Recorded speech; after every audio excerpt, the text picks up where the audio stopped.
আমি যখন ছোট ছিলাম খেলতে যেতাম মেঘের দলে।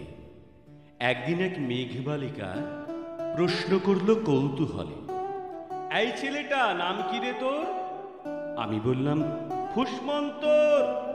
মেঘবালিকা রেগেই আগুন, মিথ্যে কথা, নাম কি অমন হয় কখনো? আমি বললাম নিশ্চয়ই হয়, আগে আমার গল্প শোনো। সে বলল শুনবো না যা, সেই তো রানী, সেই তো রাজা, সেই তো একই ঢাল তলোয়ার, সেই তো একই রাজার কুমার পক্ষী রাজে, শুনবো না আর ওসব বাজে। আমি বললাম তোমার জন্যে নতুন করে লিখবো তবে। সে বলল সত্যি লিখবি? বেশ, তাহলে মস্ত করে লিখতে হবে, মনে থাকবে, লিখেই কিন্তু আমায় দিবি। আমি বললাম তোমার জন্যে লিখতে পারি এক পৃথিবী। লিখতে লিখতে লেখা যখন সবে মাত্র ২-৪ পাতা, হঠাৎ তখন ভূত চাপল আমার মাথায়। খুঁজতে খুঁজতে চলে গেলাম ছোটবেলার মেঘের মাঠে। গিয়েই দেখি চেনা মুখ তো একটিও নেই এ তল্লাটে। একজনকে মনে হলো ওরই মধ্যে অন্য রকম। এগিয়ে গিয়ে বলি তাকেই, তুমি কি সেই মেঘবালিকা? তুমি কি সেই? সে বলেছে মনে তো নেই, আমারও সব মনে তো নেই।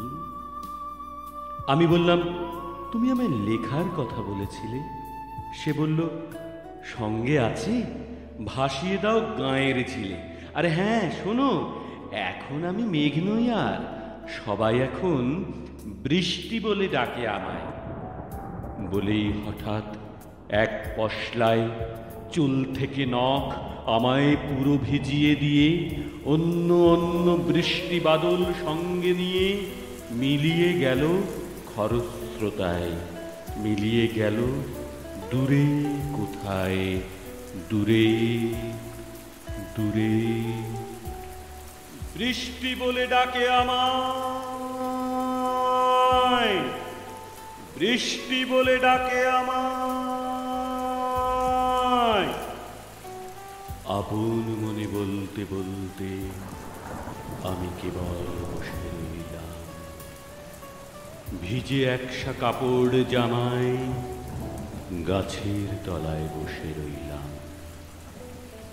বৃষ্টি নাকি মেঘের জন্য?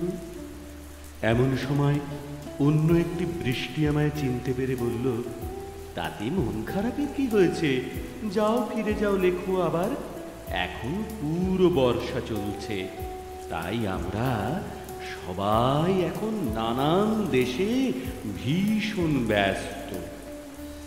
তুমিও যাও, মন দাও গে তোমার কাজে, বর্ষা থেকে ফিরে আমরা নিজেই যাব তোমার কাছে। এক পৃথিবী লিখব আমি, এক পৃথিবী লিখব বলে ঘর ছেড়ে সেই বেরিয়ে গেলাম, ঘর ছেড়ে সেই ঘর বাঁধলাম গহন মনে, সঙ্গে শুধু কাগজ কলম।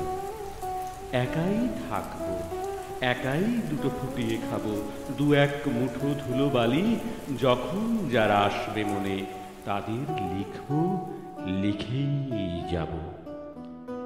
এক পৃথিবীর ১০০ রকম স্বপ্ন দেখার সাধ্য থাকবে যেরূপ কথার, সেরূপ কথা আমার একার।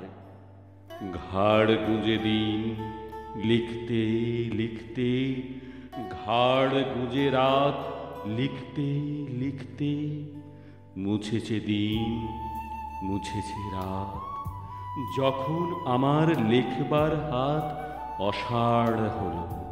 মনে পড়ল সাল কি তারিখ, বছর কি মাস, সেসব হিসেব আর ধরেনি। লেখার দিকে তাকিয়ে দেখি এক পৃথিবী লিখব বলে একটা খাতাও শেষ করিনি। সঙ্গে সঙ্গে ঝমঝমিয়ে বৃষ্টি এলো খাতার উপর, আজীবনের লেখার উপর। বৃষ্টি এলো এই অরণ্যে, বাইরে তখন গাছের নিচে নাচছে ময়ূর আনন্দিত। এ গাছ উড়ছে পাখি, বলছে পাখি, এই অরণ্যে কবির জন্যে আমরা থাকি। বলছে ওরা, কবির জন্যে আমরা কোথাও, আমরা কোথাও, আমরা কোথাও হার মানিনি। কবি তখন কুটির থেকে তাকিয়ে আছে অনেক দূরে, বনের পরে, মাঠের পরে, নদীর পরে, সেই যেখানে সারা জীবন বৃষ্টি পড়ে, বৃষ্টি পড়ে। সেই যেখানে কেউ যায়নি, কেউ যায় না কোনো দিনই। আজ সে কবি দেখতে পাচ্ছে সেই দেশে সেই ঝর্ণা তলায় এদিক ওদিক ছুটে বেড়ায় সোনায় মোড়া মেঘ হরিণী, কিশোর বেলার সেই হরিণী।